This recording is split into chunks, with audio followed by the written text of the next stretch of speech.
should be live now.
Ladies and gentlemen, thanks to you for joining Texas Soccer Live.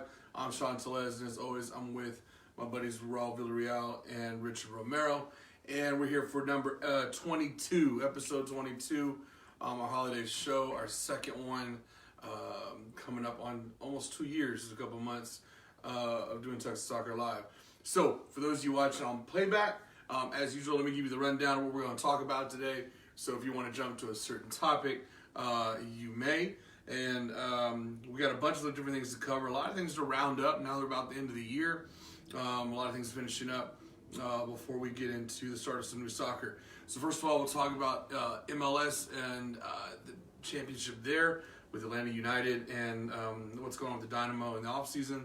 Number 2, Liga MX just finished. As one of our members of the crew is very happy about the winner of that. We'll talk about Liga MX and what's next for those teams.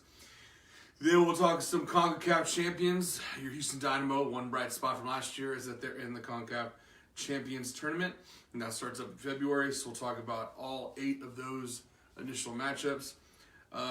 Then number 4, we'll talk about your Euro leagues, what's going on there, about halfway through the season in Europe. Number 5, we'll talk about their Champions League, which is also underway in February with their round of 16, with some pretty exciting matchups that were announced the other day.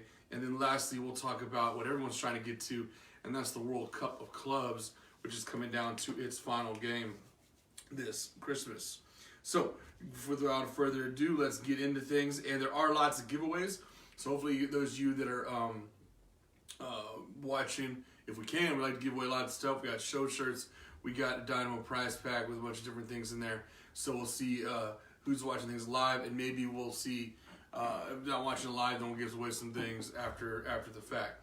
So First of all, let's get into things with the MLS. As we all know, we stopped talking about Dynamo a long time ago getting eliminated, but the MLS did continue. And the upstart Atlanta United, in their second year of existence, went ahead and took the championship with a 2-0 win over the Portland Timbers. So I guess I'll start off, guys, as to what you think about the Atlanta United finally matching the hype and getting themselves an MLS championship. We'll go this way or just jump around. Jump in, yeah. I think it was expected to happen from Atlanta, especially from the season that they had last year. They just fell short. I would have liked to see the Portland take it, but we've seen Atlanta. They're a dominant team. They have a lot of young talent. I feel like after them winning this, they are going to lose a few players. I think that's the downside of this championship for them. But Atlanta's a growing soccer team. Their fan base is amazing. Nobody expected Atlanta to have such a big soccer fan base, but I think it was expected of Atlanta to win it. We've seen them dominate last season. It was expected for them to do it again this year. And the thing with Atlanta is they are the superior team overall over both conferences. They've proved it time and time again since last season. And one thing I think to attribute them as two people was Joseph Martinez and being the maximum scorer, actually breaking records in the MLS itself. And the coach, Tata Martino, who we've seen, I think this is one of his few championships that he's actually won. But I think this brings me to a couple questions. It's with the expansion teams, we saw Atlanta United just come over 2 years ago. We've seen other teams like LAFC. All these new expansion teams have the money to purchase the players that they need, to build the squad that they need. So where does that leave those teams who have already established years and haven't won any titles yet? Mm-hmm. Yeah, I make a good point. I brought this up in other shows. It's money talks. I look at for example, Cincinnati, who's coming on this year, is the newest team. Super loyal fan base. They've had a loyal fan base forever, but small market. Not nearly as much money is going to be spent at Cincinnati as is going to be in Atlanta or in LA. And I hate to say it, but I don't think you'll ever get to see Cincinnati be as successful as Atlanta. I think it's just the nature of the game, unfortunately. For better, like it or leave it, I think it has to do with popularity because you see, obviously a state like California obviously is going to get money thrown at them to establish a nice stadium, a nice team. Atlanta being a team down in the South, we have a few teams along the South, so I think it has to do with the hype, and then if they can get behind a team like that, because they're not going to throw money at a team that they can invest more money into, say Florida. I think Miami's going to come up. Miami's going to get money thrown at them to build a team. Yeah, definitely. Yeah, like I said from the get-go, but like I said, there's still something special about Atlanta. You talk about support, but the fact that they were able to from their get-go be able to fill a football stadium, consistently. It went viral, actually. It was all over Facebook, all the social medias. There was a fan base. I believe that they were. There's more than money there. I think they broke one of the MLS records. Attendance records for the stadium as well. Yeah, no, without a doubt. Switching things over to us, looking at the Dynamo. Some interesting things just to kind of bring up people's speed. Been kind of a quiet offseason so far. I talked about last episode where we finally made a move, but it wasn't in the players, it was on the management side and getting a new club president to maybe shake things up. There haven't been a lot of moves so far, just so people know. We've retained most people that we could retain. Everyone else is under contract. The only, I guess we call notable losses that we did decline is mainly on the defensive side, which I'm happy to see. We commented how one of the weak spots of the Dynamo was defense, and they declined a lot of guys. Leonardo, Machado, Remick, all defensive guys. They seem like they're cleaning house when it comes to that. So kind of going forward, that goes to my question, and we can come back to this later. I'm going to put this on playback, and I'll come back to this because if there's anyone who's watching, my question is to the fans, anyone out there, what is the number one thing, because there's a lot more than one thing. I'm going to have to put the same question to y'all. What is the number one thing that the Dynamo need to be focusing on in terms of additions or subtractions to their lineup what is the number one thing they could do to make the biggest difference moving forward? And so if you guys want to answer it that, if you type that response on there, we'll pick out someone who's for A, responds, and B, just kind of our thoughts on it and how much you put it in. We got a little Dynamo prize pack. So what we'll do is we got a hat, a scarf, a koozie, 2 lanyards. So quite a bit of stuff in here. I think there might be something else. I'll look in a second. But as I'm looking in here, you guys go ahead and give me y'all's breakdown. Are they going the right direction, focusing on defense, or what do y'all think that Dynamo need to do in terms of signings going forward? I think so. I mean, from seeing them this season, and we saw it towards the end. Towards the end, we saw that with that MLS Cup win, they saw that if they really tried and if they really focus on solidifying their defense and not receiving any goal, and in fact scoring more goals, taking opportunities away from those other teams, they closed off the season really good. Like, had they played that the rest of the season, who knows? We probably would have had a chance. Mm-hmm. But yeah, they were better to watch. They were more fun and attractive to watch towards the end. So I think making a call in defense right now to start it off is like the right call. I think it's the right move for them to move towards the defense. But we also seen a shaky offense. Yes, we have like a few players that stood out the most, but some of these offensive players that we had just weren't cutting it. We seen them acting. They were complaining a lot. I feel like the defense was one of the weakest points in the team, and they need to rebuild it because a lot of those guys were getting old, and we have a lot of young talent coming in. But I feel like if they can get one or two, either one great offensive player or 2 decent offensive players, then we should be set. So 2 questions. Number one, we'll put it to y'all. Do y'all think some sort of big splash or big signing will occur with the Houston Dynamo? As in like a big name? Yeah, something that would get people's attention. I feel like yes, but it would probably be a big name coming from, I think, one of like the big players in Mexico that are growing. Because I don't really see Dynamo making a big move right now towards somebody in Europe. Right. So I think it'll be a big known player in Mexico, and I think that'd be a great addition to them. Richard? I doubt it. I don't see them making that risk and signing a big offensive player right now. Maybe during the summertime, but not for the initial. So follow up on that. Is such a signing necessary in y'all's opinion when it comes to the Dynamo? Do they need to make a big splash for this team to really make a step forward, or can they continue the under the radar, smaller signings?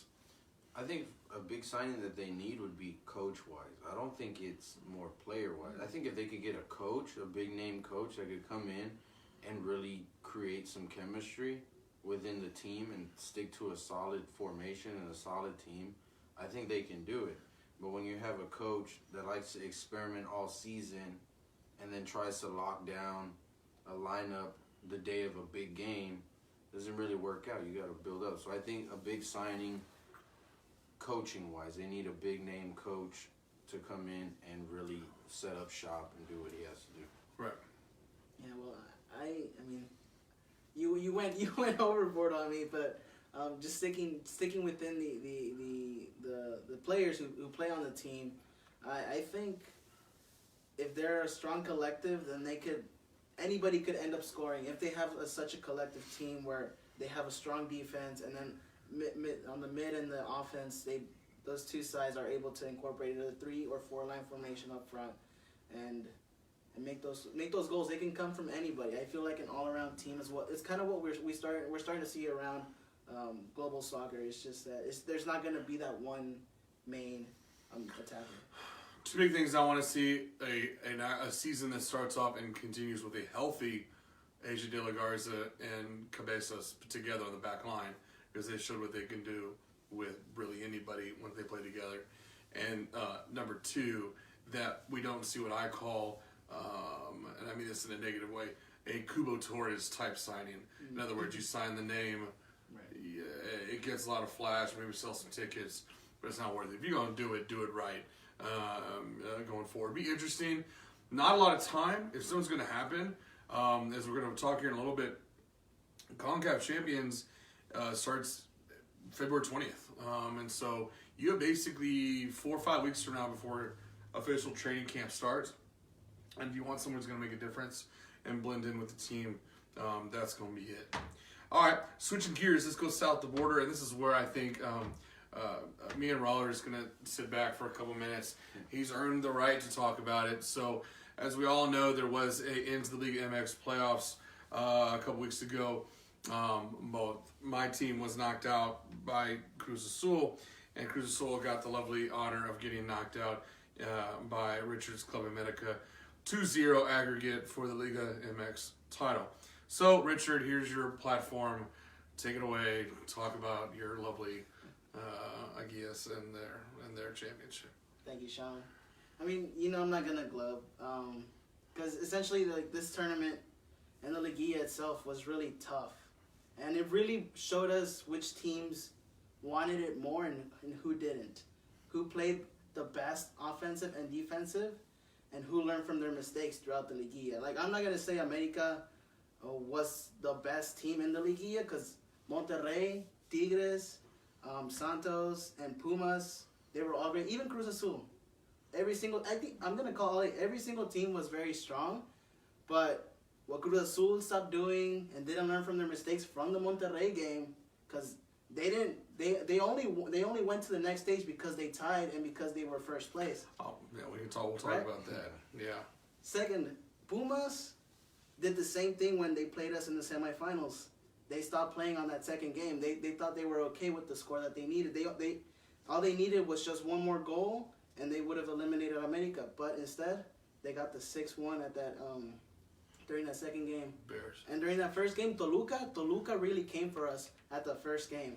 I honestly thought either Toluca, Pumas would have knocked us out. I never thought Cruz Azul would have, because I didn't believe the hype, and two, when a team stays playing defensively, they're playing not to lose.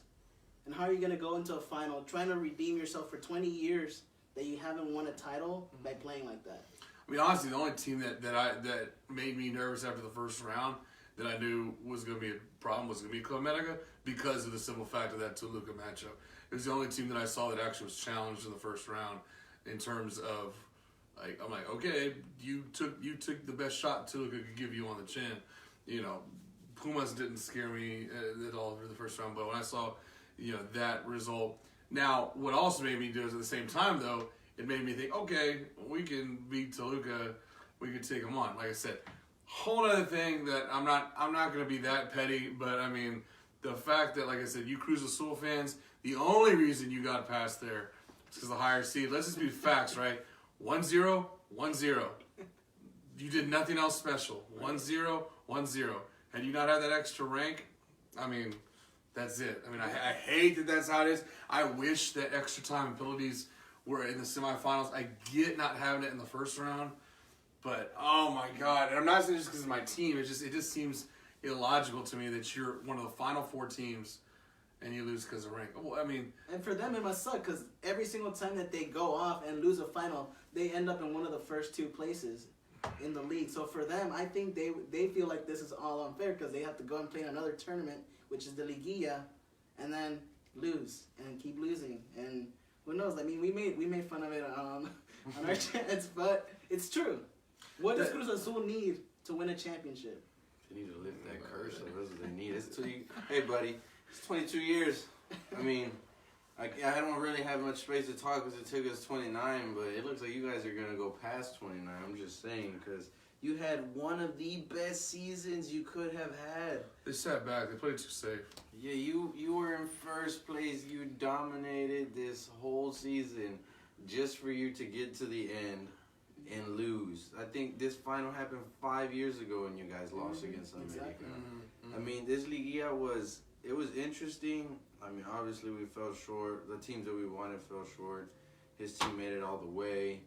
But I don't know what can help Cruz Azul, honestly. I mean, I don't think it's going to be the new stadium that'll help. I think this was a year for them to win it. It's just not possible for them to do it. I don't know. What do I see them doing next year? They're going to be like Pumas. They're claiming that they're going to come back better and stronger. But look at Pumas. They say that every year. They don't get anywhere. So, I mean, I think this was a year for them to do it. They fell short once again. As much as I feel bad for them, I'm going to make fun of them for, like, a long time. But they just need, I feel like, maybe a better coach, better players. I don't know. It's just difficult for them right now. Mm-hmm.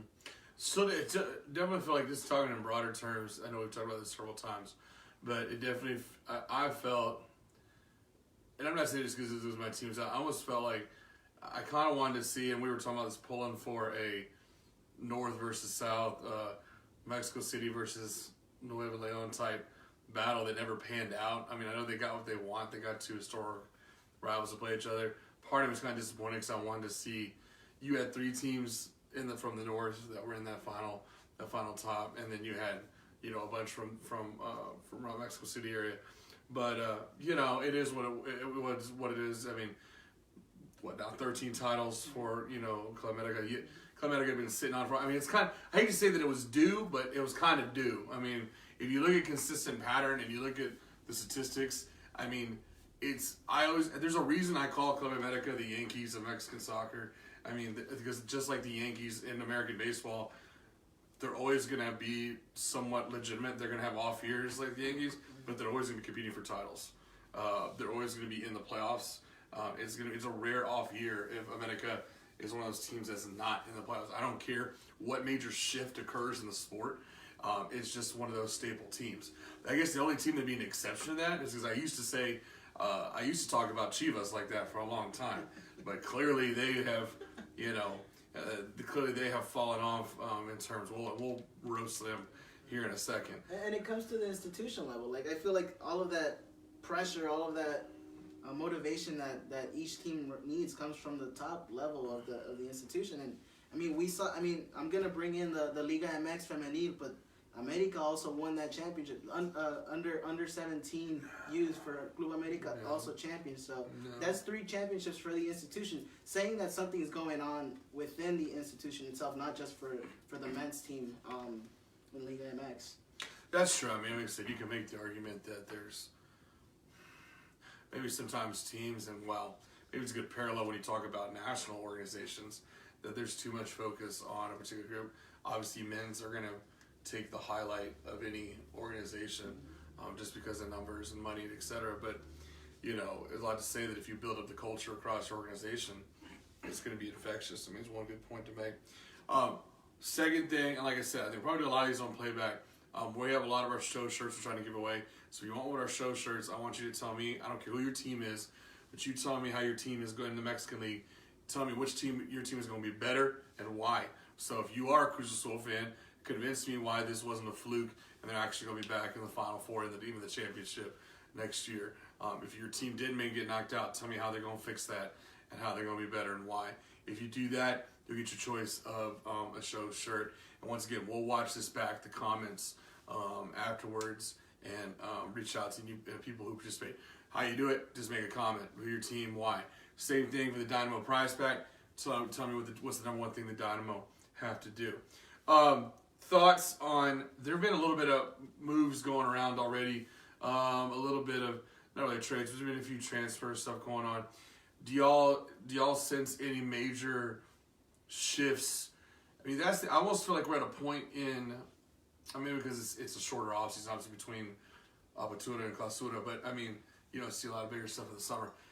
Do you sense, is there any reason to suspect a shift in the power group, that top 8 in the Mexican League right now?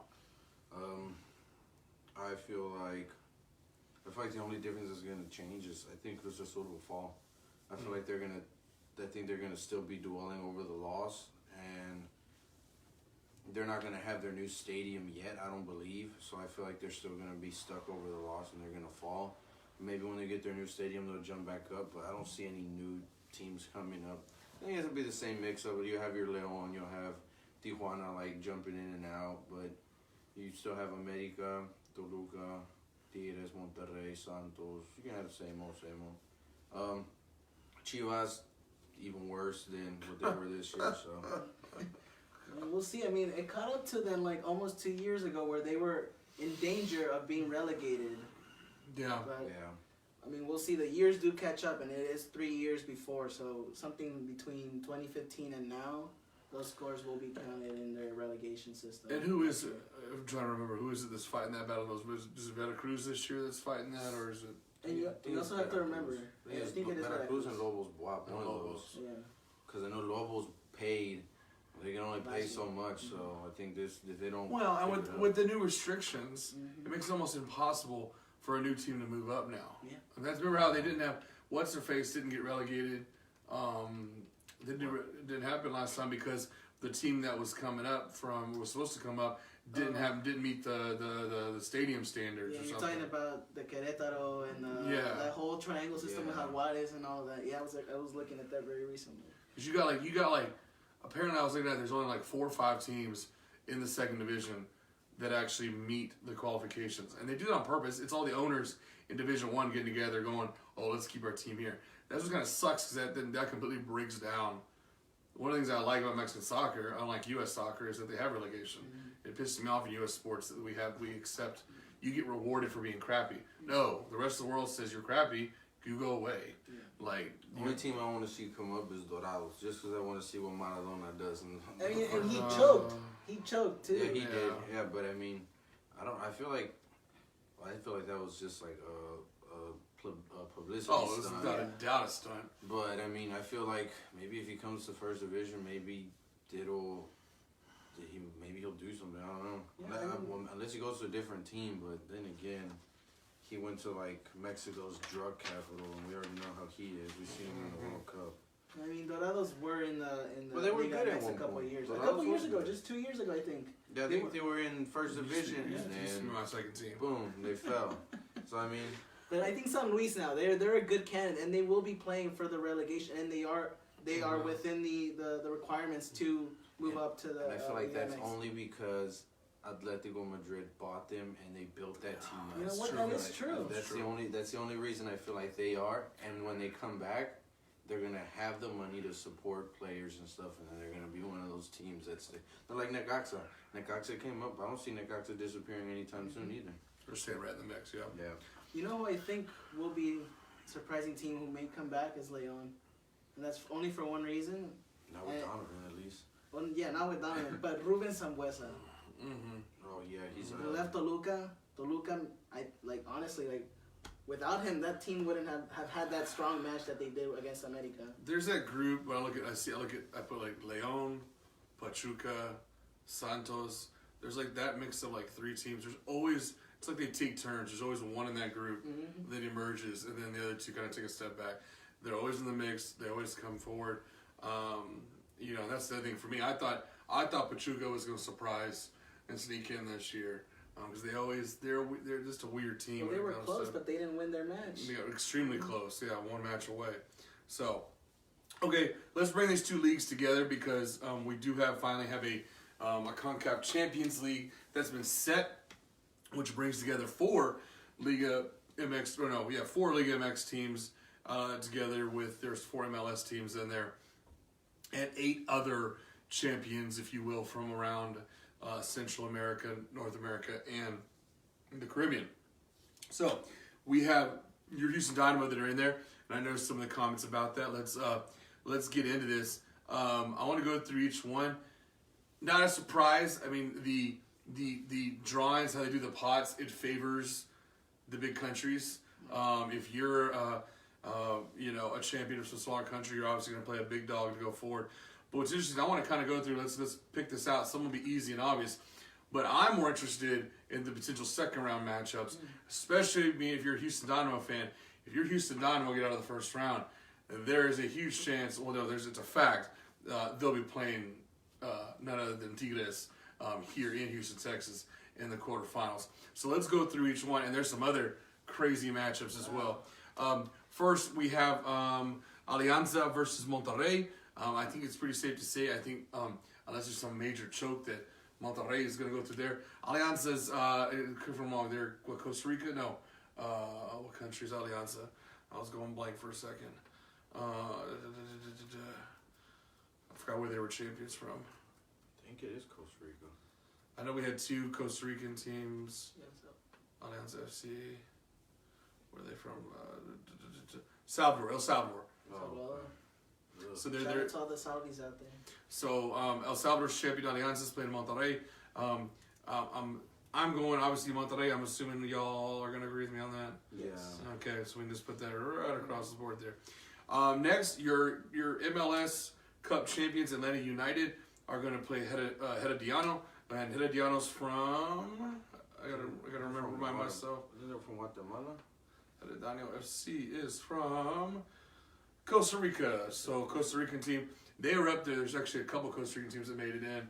Yeah. They're a talented team, but I think Atlanta's going to ride this wave, and I think Atlanta will go on. So, what's interesting, unless y'all are going to surprise me right now and tell me that this team's going to beat Atlanta. I mean, And the Llanos beat Tigres, but I don't think they could beat Atlanta. all right, they've put up great matches in the CONCACAF. I mean, But I don't see them. and this is Atlanta's first, like, honestly, international match. Are they gonna go in serious, or are they gonna go in and put in their subs? Yeah. We have to wait and see which Atlanta's gonna show up. Well, there's 2 Costa Rican teams that made it. It's them and Saprissa. They just beat Saprissa in their championship most The thing recently. is, their Clasico over there. Yeah. Yeah. And it was a Clasico for them. So they're coming in on a roll. If one of those 2 Costa Rican teams are going to make some noise, it'd be them. I think that should be an exciting matchup. That being said, I would say any Vegas odds maker would say there's a very high chance that Monterrey and Atlanta are going to play each other in the quarterfinals. Okay. Who do you think takes that? That's the real debate right now. Anyone want to take a swing at this one? I'm staying out of it because you know my bias, so I'm going to stay out of it for a second. You guys don't have the same bias that I have here. That's, for me, that scenario falls into who's home first and where's the second leg played. I feel like that's the only way because obviously Atlanta dominates at home, Monterrey dominates at home. So. I don't think because it's a straight bracket tournament style. I want to say that they would give Monterrey would have the home advantage For the second leg. The second leg. Yeah, if that's the case, then I would say Monterrey would advance.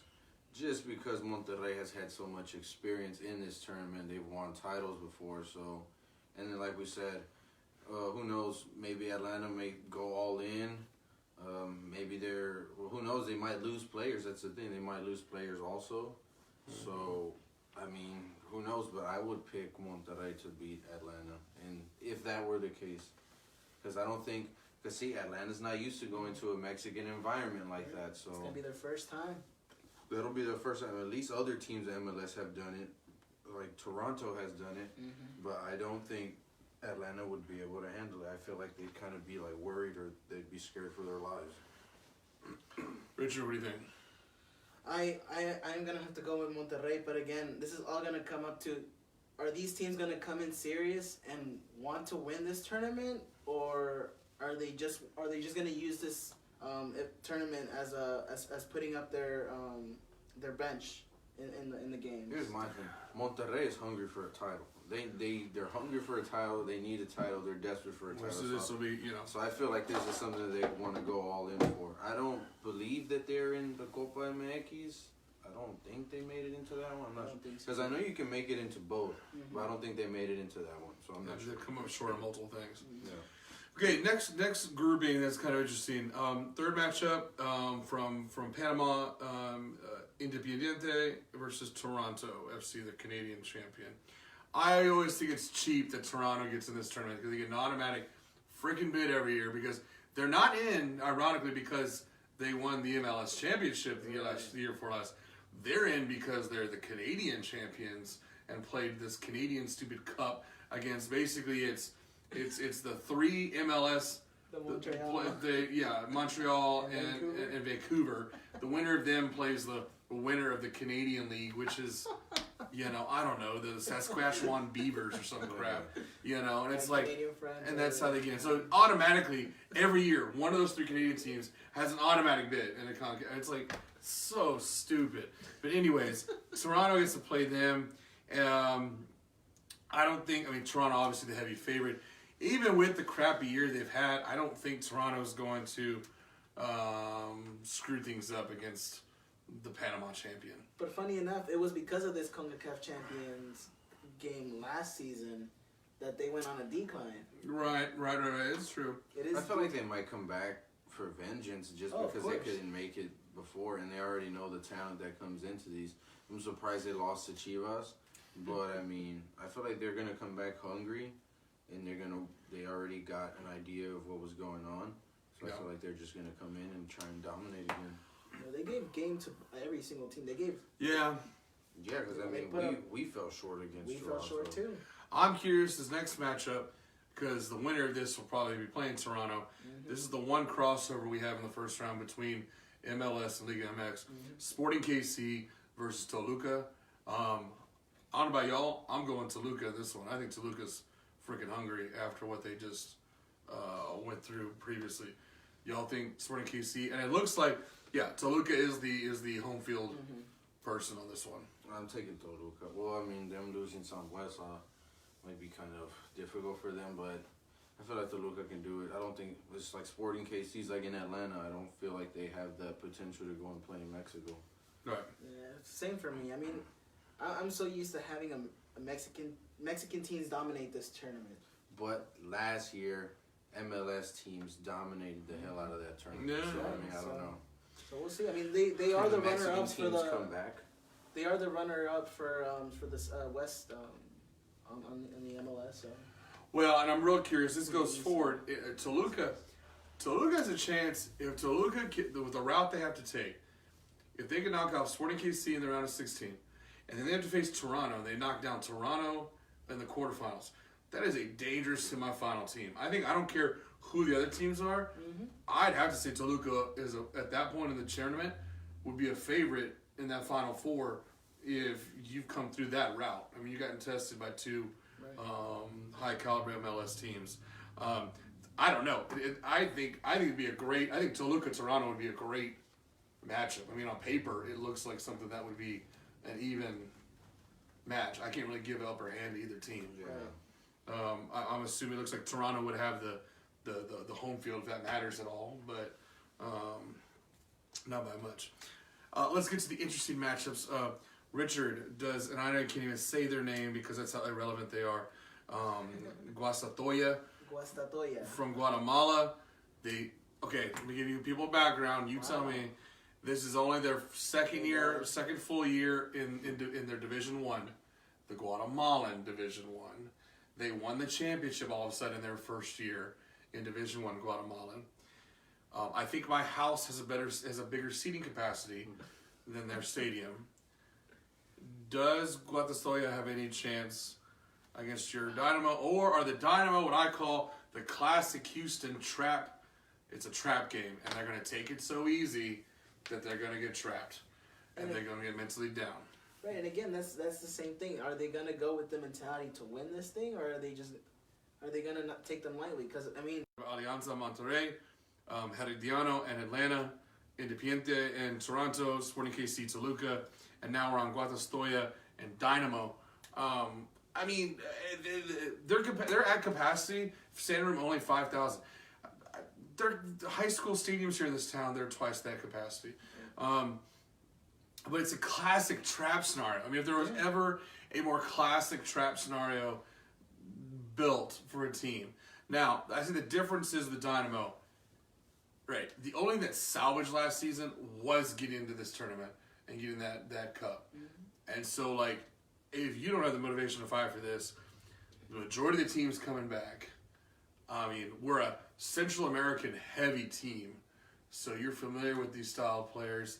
This is an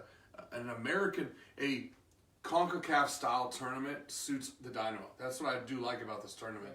We're not some of these other teams. We've been in the finals against Pachuca back in 08, 09, 07. Like, I would give us like for example, we're gonna get to the New York Red Bulls, better team than the Houston Dynamo in terms of record. In terms of fitting the style of this tournament, I'd say I think the Dynamo have the players and the personnel that are better fit to go farther in the style of play they're going to see versus what the Red Bulls are used to seeing on a regular basis. That's just my opinion. I I think for Dynamo, for them to walk into this tournament, I feel like they haven't been there in a while. So, and they have memories from being in this tournament before. Yeah. I think they're gonna try and go off of it and be like, and it's gonna fall back to, are they gonna make those changes that they need to the team so they can go in? Because this starts before their season, I believe. Mm-hmm. So if anything, this is a good. You need to go all in. You need to practice, go all in, and get your lineup set. And then when you go from there, you also have your lineup for your season. But this is what matters to them. Don't worry about the season because the season goes a long way. It could end short because you have to win that first game. This is a good point. For Mexican teams, this will be, what, the third or fourth week into their season? Oh, no, this will be way in deep. The season starts in like 2 weeks. The first team starts. So they'll be 6 weeks in because this is February 20th. Mm-hmm. Like Yeah. 6, 7, or something like that. So And for MLS teams, this is about 2 weeks before the season starts. yeah. So you're catching Liga MX, and that's why there's always favored Liga MX teams or teams that come from countries that do a 2-season format because you're in the prime of things. So you don't stop. Versus for an American style setup, that you're preseason mode. I mean, Yeah. you're literally in preseason mode. So that's a good point. Now, can they come over that? I'm not even going to take a vote on this. Do we have to have a debate, or can we just say Tigres is going to take care of the second place Costa Rican team of Saprissa? Are we fine with that? I'm sticking with you. Now, so let's get to the real question. The game of all games. Dynamo and Tigres. The most unlikely matchup we've ever seen. Oh, wow. Your team versus your hometown. Things are going to go down. I already know where obviously Raul's going, but honestly, let's think objectively. I want to defer to Richard first. Can the Dynamo, all in, I mean, let's say no injuries, they're going in full strength, can they take on and defeat a Tigres fully loaded team in the same condition? No. Can they compete? No, Yes. pause for effect. Can they compete? Yes. They can compete against Tigres. I mean, if they go all in, that's the thing. If they go all in, yes, they can compete against Tigres. I think a lot depends on how this defense is rebuilt. Exactly. All these factors have to be like assured before we even can even. They can score. They can hang with them in terms of goal scoring.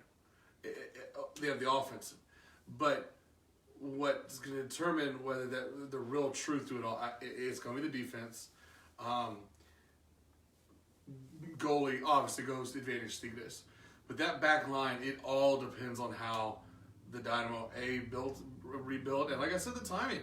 You're coming into a Mexican team that's had almost 2 months to tweak and make things ready for that matchup. That being said, unfortunately for the Dynamo, that unless they restrict and play some funny business like Mariados do, that's not going to be just a home game at BVA Compass. Oh no. That stadium, I hate to say it, like the Dynamo are going to sell out. But I think there's a good chance, Dynamo better be careful. I think there's a good chance that Tigres fans are going to outnumber, and Houston, Texas are going to outnumber Dynamo fans, which is going to be kind of sad, like as a Dynamo fan, but like it's the reality. I mean, I just think unless they restrict the stadium number of tickets to which organization, but I don't think so. They're gonna want that money to come in. I mean, it's going to sell no matter what. But I just think that I think if anything, by what I've heard already, because Mexico's already planning it, and a lot of people in U.S. are planning it, that it's set that Dynamo and Tigres are going to play each other. But by what I've heard, I have a feeling that they're going to limit the amount of tickets that we get to enter the stadium as a fan group, not just like general fans, but the fan group, like where they section us off. We probably get maybe, I think the most we've gotten is like maybe 2,000 tickets. But even then, that's a good amount of people. I think you'll have those two ends that are dominant with the fingers. But I think the middle of the stadium is going to be a mix. Yeah.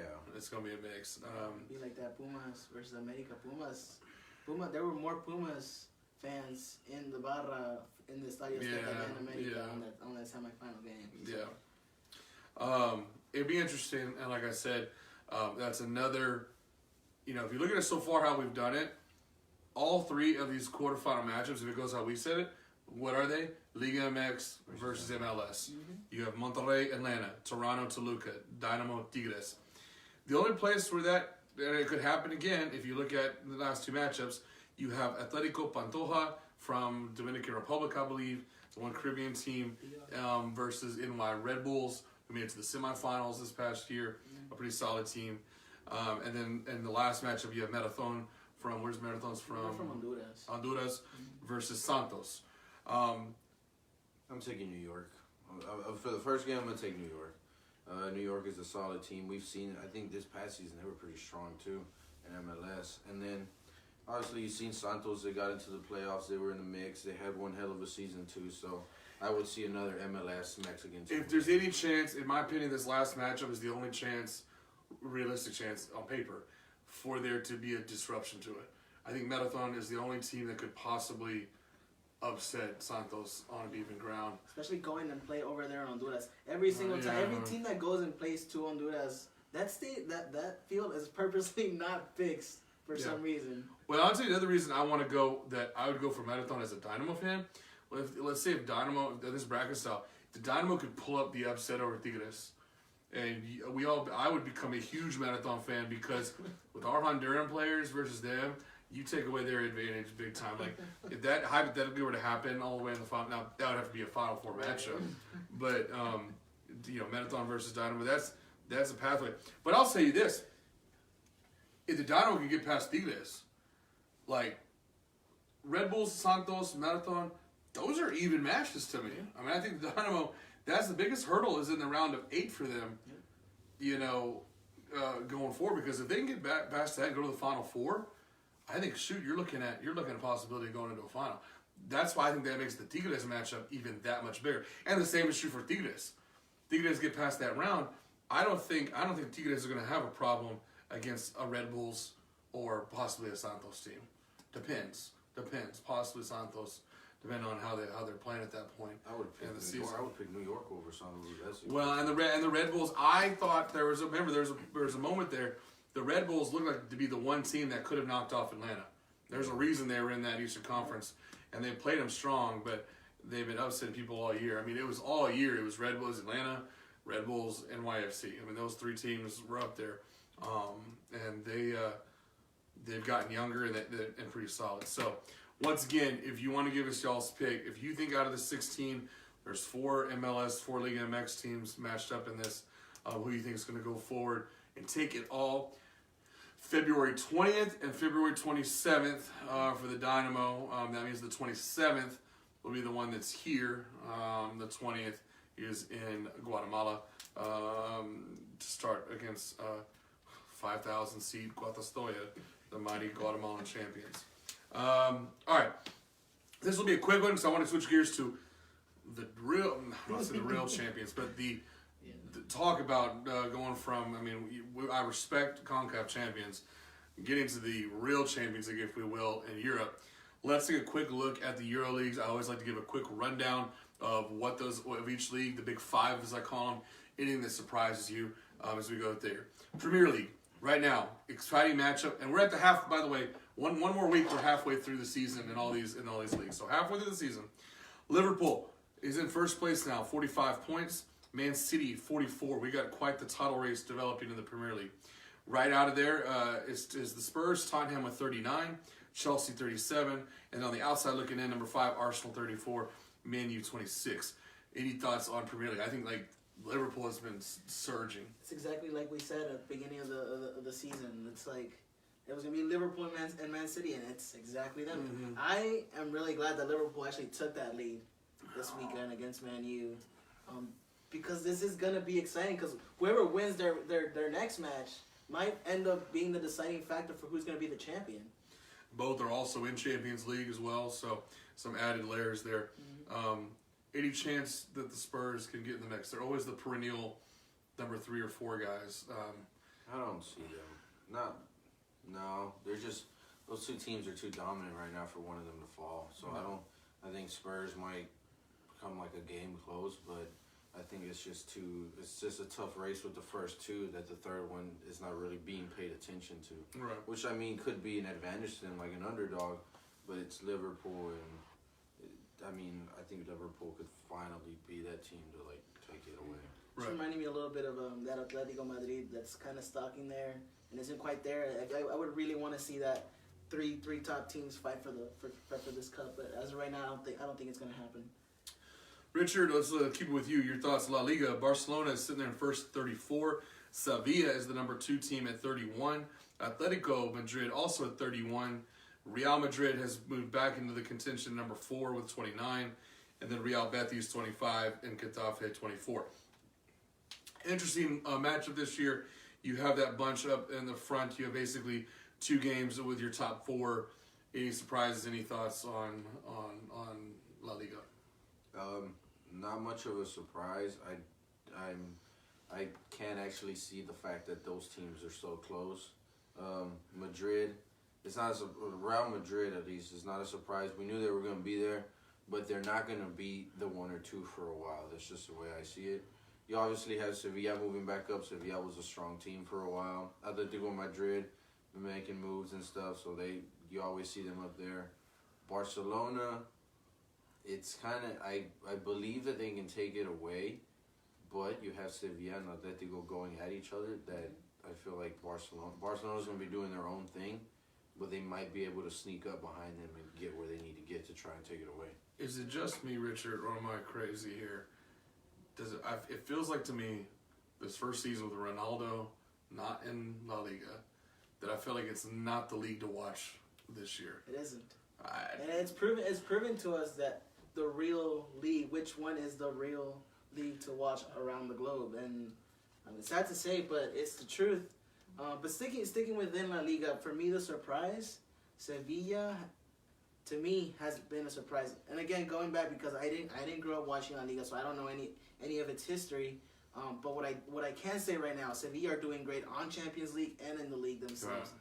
So it's not coming to me as a big of a surprise as I would want it to be, but it's still there because of that fact. I think there's more drama in that league than anything. There's more problems with players and stuff than actual soccer. But it's different. Well, that's the thing is, I'm glad you just said that. There's always La Liga is like the telenovela of European soccer. It's the most drama-filled league, but people love that. Like a good, like your mom and grandma watching, or Tia watching a telenovela. People loved it when you had stars like Ronaldo, because it was so dramatic and all over the place and stupid with the drama and stuff that going on and the coaching. Guess what league does that now? Premier League. Premier League's now the #1 rated drama. Look at their coaches, look at their players, look at the ridiculous that goes on. The biggest winner of Ronaldo moving was England, Premier League. They're the biggest winners because everyone went to them now to watch. You want to get your drama and on top of good soccer. La Liga is still top-notch soccer. I mean, obviously, but it's not as attractive to watch as it used to be.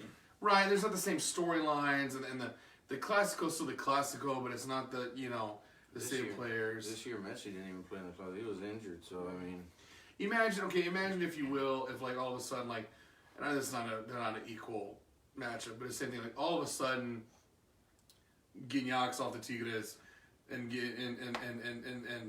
the previous Clasico, he beat the crap out of Ronaldo's. Now all of a sudden, is there still hype because it's a Clasico? Hell yeah. But does it have the same luster to it as the last one? No, not right away. It's going to take time to build that back up when the people watch it have the memory of that player from the last one. So it's interesting. Bundesliga, this is an interesting one. Dortmund's been running away. They got a 3-game lead right now, 39. The only ones even within striking distance, the team, I love to say their name, Mönchengladbach, has 30 points, along with Bayern Munich has put themselves back into the mix with 30 points. What do y'all think of Dortmund and the very, very strong start, which we'll come back to them because they have, in my opinion, one of the most interesting Champions League matchups as well. When it comes to that, I think they need to be careful with what they're doing. They need to put their focus on what they really want. They either want this title or they really want the UEFA Champions. Because if you put it all towards UEFA, you might lose some points when it comes to your regular season. But if you really want that season title, you're gonna have to lose some focus on the Champions How many League. You can't times do it. has Dortmund been heartbroken in Champions League? You cannot tell me this team cannot. They have to be way all too about. many. Yeah. They have to be all about Champions League. Well, the same thing with the league. I mean, they haven't done anything in the league at all. It's always Bayern. Yeah, but if you're gonna go all in on one, well, yeah, you might as Right. well go for the Champions League. I mean, we've seen Bayern do both, aim for True. both, and they have done it. they've And done Dortmund, both. Dortmund was about to do it, but they failed at the Champions when they won the league. So right now, Bayern is that historically built team with older players. Yeah. Dortmund they're still is there. I'm surprised that they're still But there. Dortmund is that team where it's good, but it's young players that don't have that experience. They Well, get too excited. That's what's so dumb. I mean, what? Think about it. They're talking about what's the next move for Pulisic from Dortmund. People are actually. I couldn't believe they were talking about Bayern. I'm like, why the hell is he going to go? I mean, no. For me, I think Pulisic's going to go to Premier League or somewhere else. La Liga. But it's like that was a serious consideration. They're like, well, of course, if you're an established player, your next step is to go to Bayern. I'm like, no, like, If anything, Not you everybody get is that hated one does. even more. Yeah. but that's Yeah, their Lewandowski. thinking. Pulisic is nowhere near being the next Lewandowski. Not even the slightest chance. I think his best bet is to go to Premier League, where they have young players, they have young talent he can learn. Or if he wants to go to a bit challenging league, he would have to go to at least maybe a Sevilla or Atletico, but Barcelona's not going to pick him up. Or he could do what we're going to talk about next that everyone seems to be doing, and that is go to one of the two champions in Serie A or Ligue 1 and just basically hang out like you're on a cruise all season. Juventus, 46 points, no one even close to them in Serie A. Napoli at distant 38. They're just on cruise control. Ligue 1 PSG, 44 points. They've opened up a 10-point lead over second place LOAC. Even Lyon, who's a Champions League team, can only catch up with 31 points. They're 13 points out. Talk about two loaded squads, right? Cruise control. That's what I'm saying. Like, right now, I've said this every single episode so far. You know, it used to be. First of all, Bundesliga, Serie A, Liga 1 cannot compare in terms of competition up and down the list with La Liga and Premier League. And now Premier League has the showmanship and drama that La Liga used to be. All I'm saying is I look at this and it's like, this is the golden age of the Premier League right now. I mean, it really is. You look at these other leagues. Serie A does nothing for itself every year because it's the same damn teams. I mean, come on, let's get real. It's always Inter Milan, AC Milan, Roma just hanging around, those second, third places. And then what is it over in Ligue 1? Oh, Lyon, Marseille, same teams just hanging around. Nothing to lose there. So let's get into the actual Champions League because there are so much. Once again, another giveaway opportunity. And I'm going to put a post after this show. I'll put a post with the show. I'll put a big comment. You can respond to that with all the giveaway chances. If you want to win the Dynamo Pack or any of our show shirts from the last 2 years, I'll put that. But one of the other questions I'm going to put is, who is your favorite to take it all in this year's European Champions League? This one is a very hard one, and you can make a lot of good arguments. So without further ado, let's jump in, and we'll do it. We'll go back and forth. Let's start with Richard. You kick us off. Roma versus Porto in the first matchup. Who do you like and why? I'm going for Roma. This is strange because their numbers on the table on the league are not as impressive as how they've been playing the Champions League year after year. And I think the reason why I'm mostly leaning towards Roma is not that they're gonna have like a big advantage, but it's just Porto's way of getting here wasn't as tough as Roma getting to this position right now. Okay. Ro? I think it's going to be Roma that advances. I don't really see Porto doing anything, although they're a pretty strong team. But I feel like this is the time for Roma to actually sneak their way in because their opponent isn't that difficult. Not like being faced off with somebody else in the bracket. Yeah, although Porto's the only Portuguese team that made it in this year, I do think Roma will pull it out. I think it'll be an interesting matchup because they're two teams, right? They're pretty evenly matched, I think. But with Roma as well. All right, our first of the big dog matchups: Man U versus PSG. Historically big. Yeah. I'm going PSG unless these guys do something crazy. Too much star power. There's just too many guys that I think PSG has had so many experiences already. They know what it's like to almost get there and not get it. I think this is the year that I see this every year for PSG. It's a disappointment. Obviously it's expected they win their league title always, and so now it's the point now they're the kind of team they can say every year, if we don't make it to the finals of Champions League and or win, it's a disappointment. They're the Cruz Azul of Champions League. Yeah. Well, that's what they've turned into. But like Cruz Azul, they'll get past the first round. So I'll go PSG. With this one, depending on who Man U gets as their new coach, because they got rid of Mourinho, so depending on who they bring in, I feel like they could put up a fight. Do you think with their players that they have right now, they're able to do that against PSG? Well, I feel it's like what he said. PSG just has that historic value when it comes to Champions League. They've always gotten so close, and they make it far. They're just not able to like get where they need to be. So I feel like PSG will walk away with this one. Man U, depending on who their coach is, they'll put up a fight, but I don't see them walking away. PSG. Yeah, no argument needed. Okay. All right, we're all in agreement so far. Another pretty big matchup. We have Tottenham Hotspurs versus Dortmund. Richard, you kick this one off. We'll keep going back. Well, actually, we'll let Raul kick it off on one. Who do you like in this one? I'm gonna go with Dortmund just because I feel like they are going to put their focus on actually, like they're dominating in their division. You dominated in Champions League. Why not keep put your foot on the pedal and keep going forward? Tottenham, I feel like they're a good team. They're just not Champions League caliber wise. Like I don't feel like they can come in and mess things up. I've seen them in the past, and yes, they can cause some commotion, but I just feel like Dortmund's just way too strong right now. I say goals, and more goals in this matchup. Two high offensive teams that don't give a lot of crap about defense. So it's going to be a score fest. I say Dortmund comes out top in a score fest, but be careful. You let some of those forwards loose for Tottenham, it could get a little out of control. Yeah. I'm gonna go with Tottenham. I think this matchup, and there's one more. These are like gonna be the new in terms of like powerhouses that in the Champions League that we have to watch out for. I think this is gonna be a quality match that it's gonna be worth watching next February.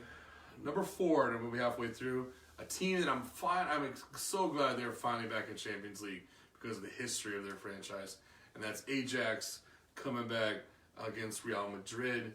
I know Real Madrid has the home advantage in this. This is going to be my first crazy move of the night. Here we go. It's late in the episode. Tellez always has one every episode. I'm going with Ajax, baby. I think Real Madrid gets knocked out. Ajax. Why? What's my reason? I have no reason. Just that I don't think Real Madrid is the Real Madrid that we're always used to every year in Champions League, and I think Ajax is coming from a very strong domestic performance, and it's the first time in there. If they go down, it's going to be one hell of a fight. I think Ajax could pull off the upset and shock everybody. I'm going Ajax. Look who's going to have the second leg home field advantage. Not Real Madrid. It's Ajax. Yeah. Surprisingly, they're the team from the Netherlands that made it. Yeah. I thought like PSV had it tough, but Ajax, I'm going with Ajax as well. Real Madrid is solid group play. They got tested in group play. That's why I love their backgrounds. That those guys, Real Madrid hasn't been challenged. They're about to get challenged. I actually agree with you with Ajax because they're about to get. As much as I hate him, and for some reason he gets on my nerves. America's losing their young star player, and he's going to Ajax. He dominated America's offense. So for him to go to Ajax, he's going to play against Real. That's the real reason Richard's doing for Ajax. I just feel like Real Madrid is not the Real Madrid that we're used to seeing anymore. Yeah. They fell. So does that mean 3 straight Champions League? That's the limit, or can more teams continue that? I guess just like I said, I think that's the end. In that tournament, to sustain that long, just unto itself. Real Madrid had the chance. They just lost Ronaldo. And they're not going to be able to do it without him. Oh yeah, I mean, I think all of our picks. If Ronaldo is still in Real Madrid, and knowing the Ronaldo version, the version of Ronaldo that is Champions League Ronaldo, well, he would have then done. it would have been. He would have picked up his fourth, and he would have broke the record, and we would have been hearing about it forever. Do we need to waste our time? Number 5. Does Leon have any chance against Barcelona?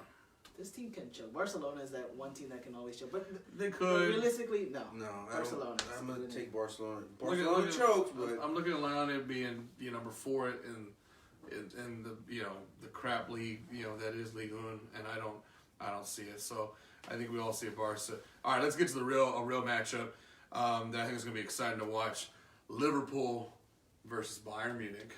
I'm going Liverpool. When they put the draw on this, you're going Liverpool right off the bat. Liverpool right away. Mo Salah deserves it. He deserves it. The whole team deserves it. They have a lot of talent. I'm with you, and I'm going to go Liverpool, but I'm going to tell you right now, I have extreme hesitation. Because Bayern's one of those teams, it's like how we said Real Madrid with Ronaldo. Bayern doesn't naturally insert whoever on the team. Bayern is a team that's built for the Champions League. They're just built for the Champions League. They can sustain these long, grinding tournaments in addition to their own league. It's going to be a brutal match. I'll say Liverpool in a close, but brutal match. And seeing their games, who they put, they practically put most of their bench playing the Champions League, and still they made it this far. Yeah. I'm still going with Liverpool, but again, this is like Tottenham and Dortmund. And surprisingly, all the German teams are playing the English teams.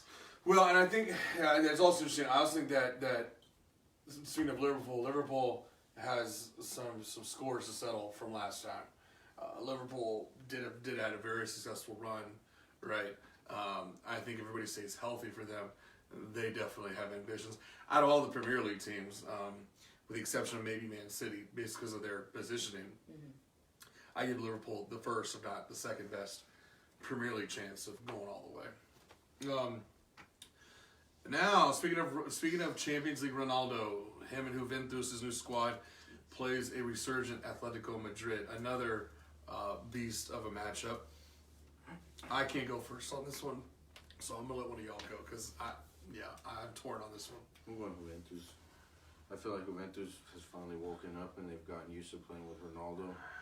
Even though Ronaldo hasn't gotten all the spotlight, I think Dybala has been going off on Juventus. So I feel like it's gonna be a show of Ronaldo and Dybala going at it with each other and just a score fest between each other. I don't think Atletico Madrid has it yet. I think they should just focus on their league title because for Champions League they're not gonna be able to do it. I can't go against Champions League Ronaldo, so Juventus for me. Same. I mean, Atletico Madrid isn't the same. They're quiet, but I don't think they're silent and deadly this time around. No. And Juventus, like they're kind of like my secret Italian team that I root for. But like you mentioned, Raul, like I think something strange, but I like what Ronaldo is doing, and why I'm becoming more of a fan of his is because he's passing off the spotlight to the rest of the league. He's making this team bright. Like it's not because he scores goals, but he can actually showcase the best qualities of all the other players. No, I agree. He knows how to distribute the ball now. Yeah. Schalke 04 versus Man City. Schalke, the last team to qualify and sneak in there, gets the Giants from Premier League. Schalke, by the way, is not even in the top 8 of the Bundesliga, I don't think. They've had an off year, but for whatever reason, they've got in there. I'm not going to debate Man City on this one. Yeah, I'm going to go Man City. Man City's a dominant team. Yeah. So the only one that we added disagreement at all on was our Dortmund-Tottenham matchup. But just looking ahead, if you were to put because there is, if I remember correctly, with UEFA Champions League, there is a redraw every round. So you're gonna throw these guys back in the pot. All I'm saying is it ain't gonna get any. It's harder. It's hard because look at this right now.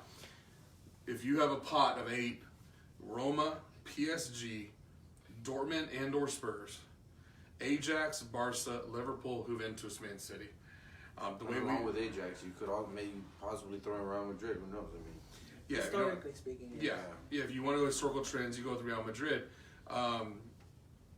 I think one thing that's for sure. I think are non-negotiables with our picks. I think you're gonna have 2 Premier League teams, Liverpool Man City, possibly a third with Tottenham. You have at least one. What I like about this, it's pretty darn spread out. You have two City A teams, 2 Premier League, a Ligue 1, a Bundesliga team from Holland. So it's pretty spread out, and I think it's pretty representative. So, be interesting. So once again, I'll put a post up, but you tell us who you think is going to go the farthest. This is a long tournament. It takes the whole entire spring, and the championship will be played right June 1st this year is the championship match. I forgot where it's located, but it is. It's in Cardiff this year. So it's in Cardiff, and it is going to be on June 1st. All right, last one, and it's kind of interesting note because we've been talking about these Champions Leagues. The winner of Champions Leagues go on to the World Cup of Clubs. And this year's tournament is in Dubai. And the interesting thing that I put up here on the board was that tomorrow is the second semifinal against my boys, the Kashima Antlers from Japan, are taking on Real Madrid, last year's champion. So we have the Asia champion versus the European champion tomorrow morning, I think at 10:30. The winner, surprisingly, is going to take on one of the host nation, in this case Dubai, or the UAE, automatically gets one of their teams. Al Ain has got in. They knocked off River Plate in penalties this morning. Knocked off River Plate in penalties, the South American champion. So they ironically will be playing either Real Madrid or the Kashima Antlers by that. Now, I'm going to let Raul take over and explain. I love the Kashima Antlers, but he likes them for probably another reason, and that is who they knocked off to get there and who they've just embarrassed repeatedly. Yeah, the Kashima Antlers, they beat Chivas, and Chivas is apparently the greatest team in Mexico to go and represent us in the World Cup of Clubs. But wait, there's more. The fifth place game was today. And they lost that. And they lost that one too. They lost it in penalties. So to Tunis. Thank you, Chivas, for going to take pictures and the bring African us memories. Champion. You brought us memories of Dubai. You brought us postcards. Thank you for that. You didn't even bring a medal or a trophy. Some great photo ops. You represent CONCACAF well, you jerks. You represent Mexico so well. Jesus. They gave this tournament a consolation prize of being 5th place. That's never happened before. You couldn't even get 5th place. Jesus. Yeah, keep in mind, they do this they give like the top seeded teams automatic buys. This is like the semifinals or whatever to the quarterfinals because they make the host country's team and like the 2 weakest federation teams. Which was in this case the African and the Oceania team. Wellington, from Oceania. So the African team they had to play each other. So you didn't have to play the first round. Your first round bye, you come in and you have to play the Asian champion. Yeah, you didn't even draw. You don't have to play South American. The top 2 dogs. You got to avoid River Plate and Real Madrid, and you could not get it done against no disrespect. I got mad respect and props for the Kashima Antlers because that's my Asian team. They've actually been 2nd place before. Antlers been this up there. is not a surprise. The Antlers have been consistently one of the best club teams in Asia for the past 2 decades. They've been up there several times. They dominated the J1 league in Japan and. I've been multiple, so they're not. I'm not knocking. I'm dead serious. Quite frankly, I think this could be like the most embarrassing year. I think Kashima Antlers could shock Real Madrid, and all of a sudden we're gonna have Al Ain versus Kashima Antlers for the World Cup of Clubs. Right, and if that happens, what does that mean Real Madrid for the Champions League? Are they even ready? Yeah, and that's a whole nother thing going on. My question is, I almost wonder because no one's really talking about it. Everyone's talking about this year's Champions League. I wonder if anybody even cares about this. Does Real Madrid even care? I feel like they're just going through the motions. It's a World Cup of Clubs. But it's going to be their first game, right? Yeah. They went instantly right there. It's like they haven't even played anything. I'm just like... And part of me thinks, even if it was River Plate, Real Madrid, for some reason, people are just whatever about it. I don't know. Boca should have been there. I think that took a lot out of it. How the Copa Libertadores went down, that took a lot out of it. No one could get excited about Chivas representing CONCACAF. Trash. People, I think, weren't excited. When Ronaldo left Real Madrid, that took away that luster. It's then you get stuck with the Kashima Antlers wrecking shop. You know, I just don't know what else to say about it. Against the team who's played every single game since this World Cup started. I feel like this is going to be one of those. This is going to be one of those World Cup of clubs that it doesn't really interest anybody, sadly. Unless Which is such anticlimactic when you have these good Champions Leagues. We just went through 2 Champions Leagues, and Copa Libertadores is going to start all over again. You know how massive that tournament is, and for this to be the climax of it, I mean. I think it was just like it was so good, and then you had a downfall of it, which kind of sucked. But what you're gonna get now is that, okay, Real Madrid may not be in there, but who knows? Maybe Juventus is gonna be in there. You're gonna get your Ronaldo back in there. Copa Libertadores is gonna start up. You'll have Monterrey, you'll have MLS, you'll have Tigres. You're gonna have somebody. So I feel like it'll bring back the hype. Yeah. Right. So one thing we're gonna do, just so FYI, I'm gonna put up a post. We have a lot of stuff to give away. I didn't give away any live because y'all are being quiet tonight. But I'm going to put up a big post of end-of-the-year giveaways. Bunch of different questions. We have a bunch of show shirts from size small up to XL from over the past 2 years. We're going to be debuting our year 3 show shirt. Will come out in March. So we want to clear out the first 2. It's limited edition and all that. I got the Dynamo prize pack that includes the hat, the scarf, the koozie, the lanyards, a towel, the lunchbox, the kit, everything. So we'll do that. So open it up. I just noticed a question came in from Rudy. Thoughts on Man U's firing of Mourinho? I don't know if you guys got thoughts off the bat. I seen it coming. He just had too much controversy coming towards him. He had too many problems. He was trying to start fights with players. He was talking mess about his own players. It's just like, okay, we can obviously tell you don't want to be coaching Man U.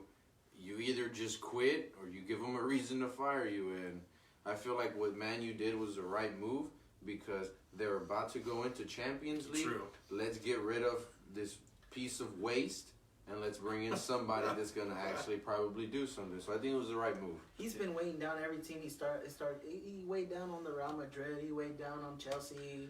He needs to retire. In other news, Dynamo hired Mourinho in the Champions League run. Jeez, imagine that. We wouldn't be talking crap then, would we? No. In other news, Dynamo has been eliminated before CONCACAF has even started. It's like, Jesus. It was, I mean, to answer your question honestly, tactically, I think he's a good coach. I think he lost a lot of his matches because he just doesn't know how to shut his mouth publicly.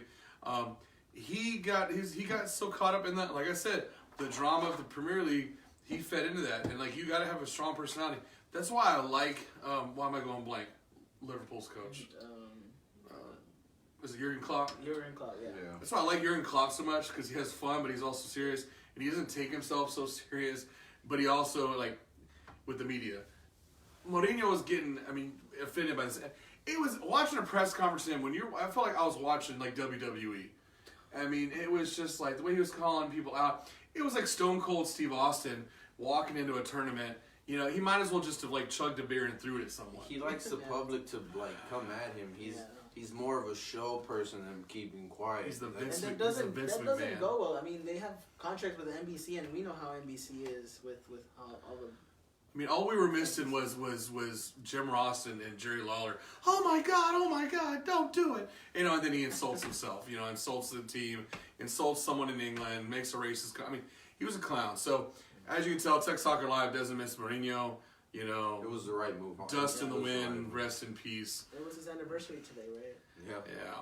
Well, what a going away gift. He's going to get picked up by someone. Someone's going to pick him up. Real Madrid picks him up. So whatever.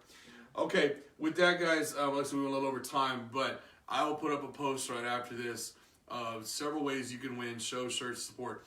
If you win, one of us personally, great. We'll reach out to you and get what size shirt you want, stuff like that. But there'll be questions about what we talked about tonight, getting your opinion, basically just having a conversation on the page. So there'll be, I'll put a post. It'll be the last comment on here. Respond directly to that, and we'll go from there. With that being said, this will be the last show of Tech Soccer Live in 2018. We will see you in 2019. We will have a lot to talk about. Liga MX will be started up again. We'll be getting even closer to these Champions League matches. popping off. EuroLeagues will be starting back up too. EuroLeagues are back. Hopefully your Dynamo have made some sort of freaking move that we get excited about. Preseason will But, be you starting know, by then. Lord only knows what's going to happen there. So, as always, stay tuned with us. And like I said, for Texas Soccer Live, I'm Sean Tellez. That's Raul Villarreal. That's Richard Romero. Thanks for tuning in. Oh, and by the way, intro song, outro song goes shout out to my boy Nick Viner. Find him on SoundCloud, baby, Nick Viner. Happy New Year to you guys, and Happy holidays. Shout Merry out to Christmas.